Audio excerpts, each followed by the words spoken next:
శ్రీ సత్యసాయి జిల్లా పెనుగొండ పట్టణాన్ని అద్భుతంగా తీర్చిదిద్దే బాధ్యత తీసుకుంటానని టీడీపీ ఎమ్మెల్యే అభ్యర్థి సవిత తెలిపారు. పెనుకొండలోని పలు వార్డుల్లో ప్రచారం నిర్వహించారు. తనను భారీ మెజారిటీతో గెలిపించాలని అభ్యర్థించారు. ఎక్కడ చూసినా డ్రైనేజీ వ్యవస్థ అస్తవ్యస్తంగా ఉందని ఆరోపించారు. ప్రజలు ఇబ్బందులకు గురవుతున్నారని చెప్పారు.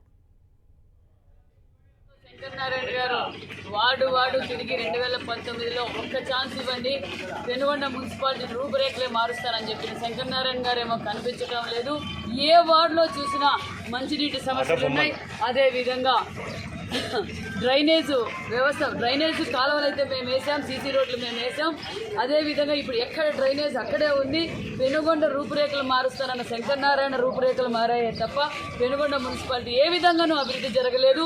సీసీ రోడ్లు కావచ్చు, ముఖ్యంగా మైనార్టీస్ వార్డులో ఎక్కడికి పోయినా మంచినీళ్ళ సమస్య, దాంతో పాటు డ్రైనేజ్ సమస్య, ఇంకా వేయవలసిన అభివృద్ధి ఏమాత్రం వైసీపీ ప్రభుత్వంలో 5 సంవత్సరాలుగా ఎలాంటి అభివృద్ధి జరగలేదు. అదేవిధంగా ప్రభుత్వం ఉంది కదా అని చెప్పి మున్సిపాలిటీ కూడా చైర్మన్ కూడా చేసిన తర్వాత కూడా ఇక్కడ అభివృద్ధి శూన్యం.